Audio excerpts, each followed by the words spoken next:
Hello, everybody, and welcome to the channel. Right then, so as promised, time to talk about Doctor Who again. Right, so the second one, Blue Yonder, has been on. Quick review of it myself. It was again a mediocre episode. Um, it felt like another filler episode. If you watch, and if you watch what I mean, in the middle of series, you have 3 or 4 episodes that are fillers. They're there. They're nothing amazing. They just keep the story ticking along, and that's exactly how this felt. CGI was amateur, but then again, we haven't got Hollywood budgets here, so you have to take it as it comes. People said it was scary. I thought it was very Scooby Doo kind of scary. Nothing amazing. Interesting but overused plot about, you think you are, but you're not, but then you are, but then you're not kind of thing. And it was just mildly entertaining. The only, obviously, moving moment was when Wolf was in it, which was touching. And although I know they didn't get a lot because, obviously, Bernie Cribbins was really ill at the time, and this was the very last thing that he ever did. So it's his legacy. I know they haven't got a lot of usable stuff. I think personally, they could have just left him out. Maybe had like a little montage of his memories or something a little bit more poignant. But there you go. It is what it is. Then, of course, we come on to the not surprising BBC revisionist history Onyx, where we decide that a Asian guy can play Sir Isaac Newton. Well, then at that moment in time, Isaac Newton. A lot of people can't seem to get it, and the problem is, and the thing is, we have to understand that a lot of the young people, see, because we're old, yeah, but a lot of the young people have grown up in a multicultural society, so they don't see an issue with it because they think, well, because everything's multicultural, it's always been that way. And of course, the BBC and many other educational institutions will endeavour to reinforce that belief that all through history, Britain was a multicultural society when it genuinely wasn't. So it's not their fault that they don't see it like we see it. The simple truth of the matter is you can't keep changing history to suit yourself. You can't keep race swapping historical characters because you can. I mean, I've had it all. I mean, you can imagine the brouhaha, the usual, little boys and girls pretending they're something they're not. It's amazing how, like one goes, I don't see you screaming about a white guy playing Jesus. The fact that that's got nothing to do with us, got nothing to do with the TV. That was how Christianity and the Roman Catholic Church saw it way back in the, what was it, 1 AD. Yeah. And that's how it's got translated. So it's nothing to do. People playing white Jesus and Jesus is white when he wouldn't be. Yeah, we all know that now, but you have to follow the religious text, and he was described as white because that's all that existed back in the day. So, and also, no offence, okay, that's fine, but would you get upset with a white guy playing Martin Luther King? Or a white guy, although it was actually a white guy in the film, playing Gandhi? Or a white guy playing Michael Jordan? You see, it's all right screaming and shouting, "Oh, don't get your back up." It doesn't really matter, but it does when it only works one way. Because you would be so outraged to be protesting everything if that was done the other way. See, don't be a hypocrite. Yeah, if you will be offended by a famous black person being played by a white person, then you have to understand why white people are getting a bit miffed when their characters and historical people are being changed for the sake of diversity. The old walk a mile in somebody else's shoes kind of thing. You can't do that. You can't criticize people for getting upset because, we see a white historical character being played by an Asian character, because if it was the other way around, you wouldn't like it. That's the truth. And I also understand why younger people don't seem to be that offended by it. Their education system enforces that belief, and they live in a multicultural society. They've grown up in a multicultural society, so to them it's normal, and they don't get it because we refuse to, teach history properly anymore. We just don't. Yeah, and we have the BBC active and many other media organisations actively trying to change things, especially the BBC. With all their horrible histories, saying that back in the Roman times, Britain was the Romans had brought a load of black people over, which they didn't. We were living in multiracial and multi-faith. No, we weren't. Revisionist history is pathetic and childish, but it's another step down the Marxist communist route, because that's what it is. Yeah, it's replaced the history that's inconvenient. Yeah, to ban the words that challenge. And there's a video coming on after this video, which was recorded 2 days ago. And I go over that sort of thing. So I'm going to leave it there. Then we get the Timeless Child is still a thing, and Flux is still a thing, where it was only half the universe has gone, and it's still gone. Still no reason where it's gone, and is it going to be replaced? The Timeless Child was doubled down on, no surprise there. I said that from the get-go.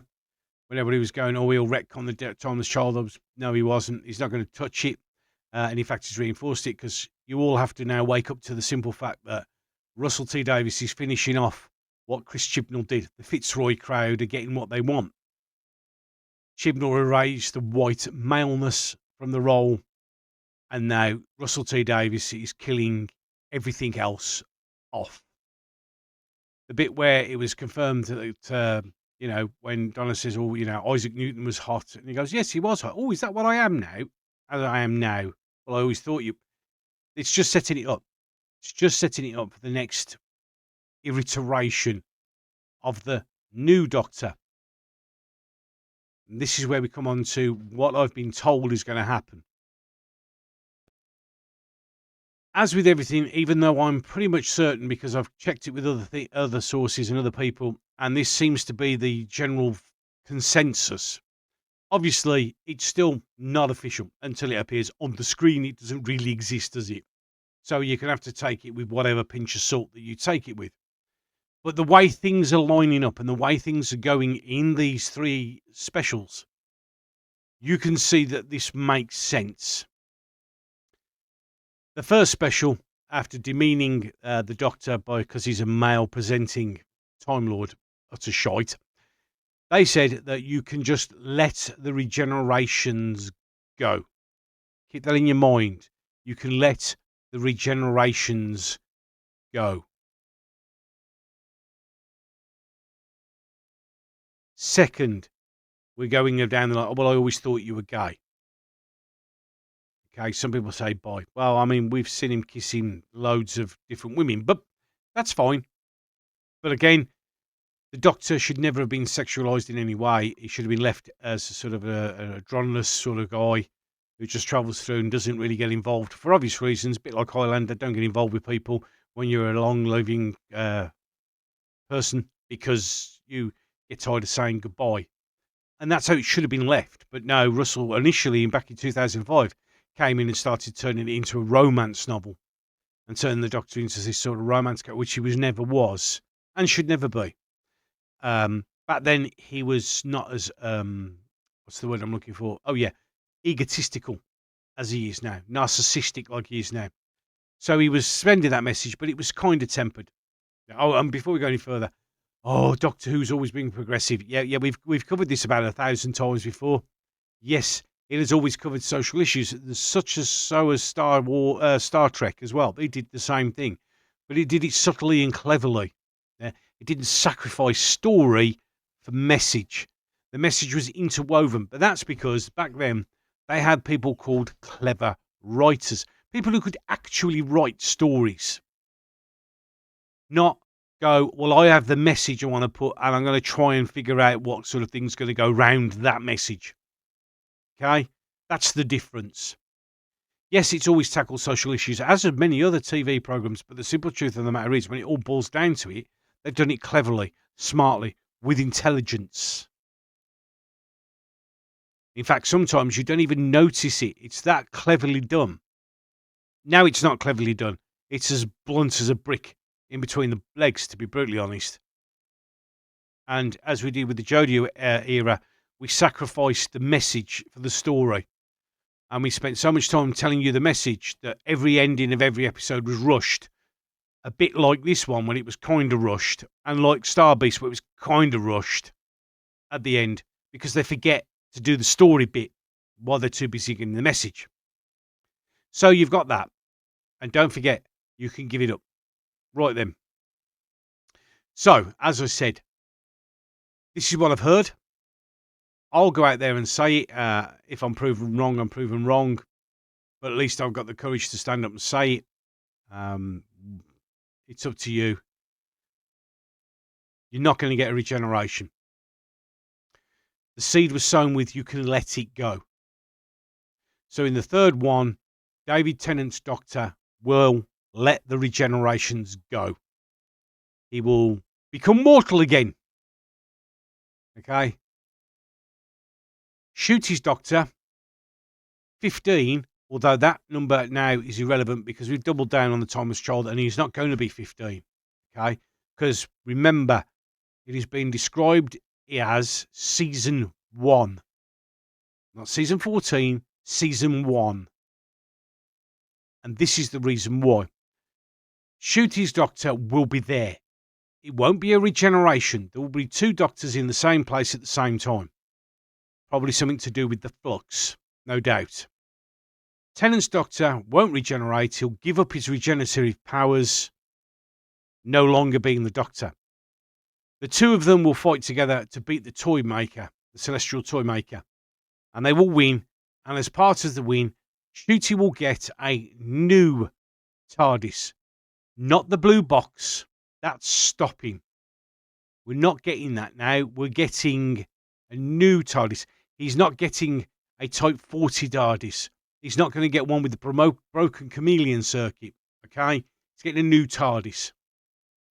And then he's going to carry on. So what you've had for the last 60 years, at the end of the 3rd special, ends. And then you get Disney Who. Now, when Disney took over and everybody's going, oh, they just got them, the distribution rights. I kept saying to you, no, Disney are going to have input in this. Disney have had input in it. And this can be proven with the Davros thing. Okay? Go on that now. Russell wanted to bring back Davros. Now, to do that, he had to use the actor that has played Davros. He had no choice. That was there to do. The problem is when he said he was going to do that, Disney executives said you can only have somebody who is actually a wheelchair user in that role if he's in a wheelchair. We all know it's a life support system, but it was described as a wheelchair in the original script to explain to people what it was about. So, now Russell's in a position where he has to use the actor who played Davros. He has no choice. But he also can't put him in a wheelchair because Disney won't allow it. It's got nothing to do with him having a problem because he never had a problem before. And he's even had villains in wheelchairs who aren't wheelchair users in his own show, which many people have picked up and pointed out. It wasn't him, it was Disney who insisted that if you are going to have somebody in a wheelchair, life support system, but wheelchair, it has to be a wheelchair-bound person. Now, Russell could have decided not to do the Davros thing at all. He could have just used the voice, couldn't he, in the background. But he went and did that and then used it as a moral thing. But he was forced to not to do that. He had no choice because Disney are calling the shots on Doctor Who. No matter, I keep telling people, Disney will not invest a shitload of money into something if they are not going to be able to do anything with it.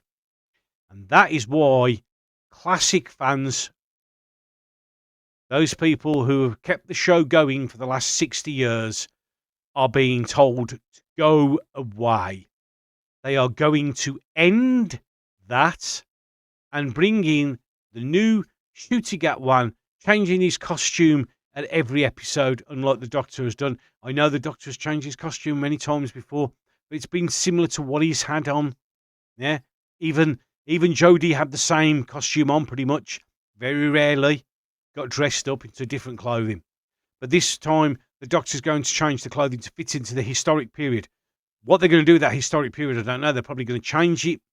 They're going to do revisionist history on it. The BBC are making this, a bad wolf are making this for Disney, who are failing, who are collapsing, and are in trouble. At the end of Special 3, you will no longer have the Doctor Who you recognise. And you can see, we're being told that we're not required. We're being told we are going right here. You can see it. You see it all through Chibnall's era, and you can see it now. That we're being told Doctor Who is going to change. You either come with us or you fuck off. That's the message. That's what's going to happen. They are going to change Doctor Who permanently.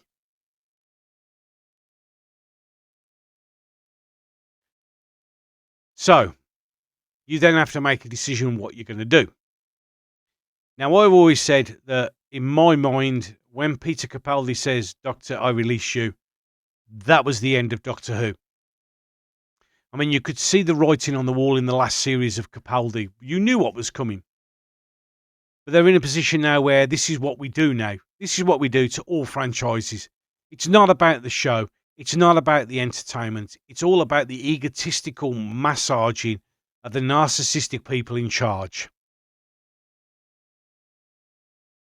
That's why Russell T Davies has been telling fans to fuck off or tough or crybaby or this, because he does not care. He's actually commissioned his own show so he can go on and tell everybody how wonderful he is and how Doctor Who's going to be safe in his hands. It isn't. And if you want to argue that, you can. But the simple truth of the matter is 5.5, was it 5.05 to 4.83? And the second one, that a week in the drop-off like that is catastrophic. Don't try and spin it. Oh, it was the best opening drama ever. Yeah, you beat Happy Valley by 100,000 viewers. That was the other one that launched, was second in 2003. 100,000 people which have walked away. You've lost nearly 300,000, close to nearly 400,000 watchers have walked away.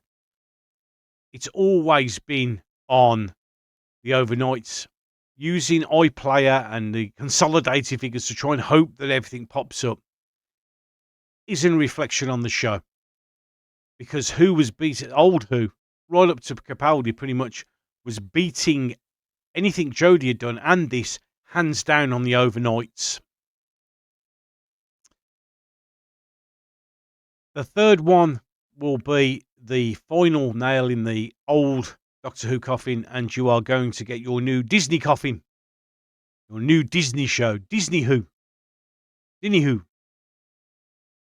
Where you're going to get all that wonderful Disney messaging. You know, the one that's done Disney so well. So there you go. Told you I'd tell you what I knew. I was hanging on. Now I'm going to tell you, because after the second one kind of confirmed some of the stuff that I've been told. I was told stuff that was going to happen in the second one that happened. I was also told stuff that was going to happen in the first one that happened. So there's a very, very good chance that the third bit that I've been told is going to happen.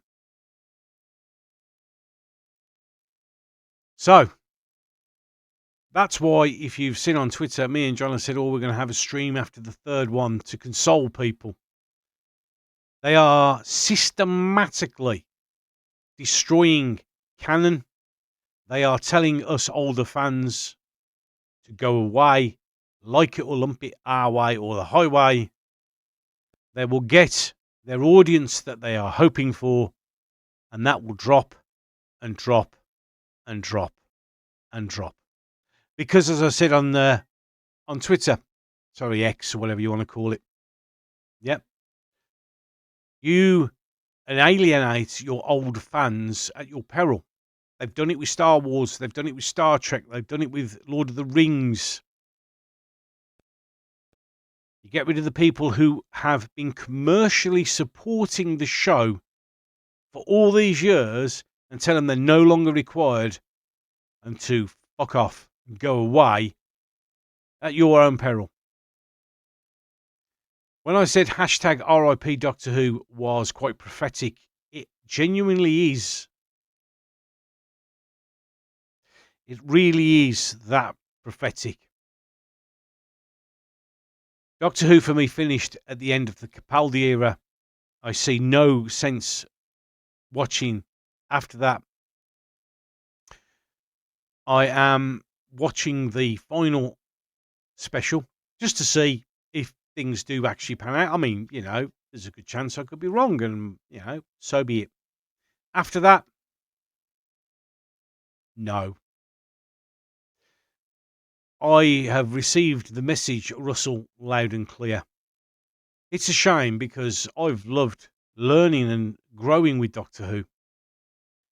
Doctor Who was the male inspiration that said you didn't have to have brawn. You didn't have to be the biggest, hardest boy in the school. You could actually beat people with brains and ingenuity.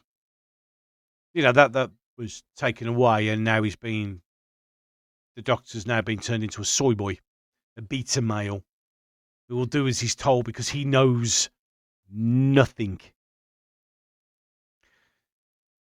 So there you go. So that's what I know. That's what I've heard. That's out there. Whether you want to believe it or not, I don't know. And as I've said before, if you have an issue with it, that's a you problem. You see, as I've said on Twitter, and I'll say now, again, if I've offended you or you think I'm a bad person for having a different viewpoint to you and that I should extinguish myself, then fuck you. I don't want to know. I'm not interested. You carry on screaming in your little void because, seriously, it's water off a duck's back. Some people go, oh, no, it's not because you're saying something. Yeah, grow the fuck up. Yep. I'm telling you because it's the truth. It's spitting facts, as they would say nowadays. I've already noticed many, many people telling people like me that I shouldn't watch it because you're not welcome in the fandom. Fuck off. It's not yours. It's not mine either, but it's not yours. And you have no right to tell anyone anything. I mean, just recently I got called a war criminal. Because I had the common audacity to serve this country and to protect the freedoms that you use to insult me. But no, feel free, because you pretend that you've got the inner courage to deal with bad people sitting behind your keyboard in your mum's basement. I don't need to verify, validate anything, because I am always prepared to face bad people face to face if I have to. Any case, with that, I'm going to leave you. Thanks very much for watching. If you enjoyed this, please feel free to like, share, and also don't forget, you can actually subscribe. Yeah, good, isn't it? Once you've done that, if you ding the bell and select it to all, and also to do the same on your YouTube app on your phone or smart device, because apparently that helps, you'll get told I've done another video. And with that, wherever you catch up with this video, I hope you have a good morning, afternoon, or evening. And with that, and as always, and until the next one, ladies and gentlemen, I am going to love you and leave you.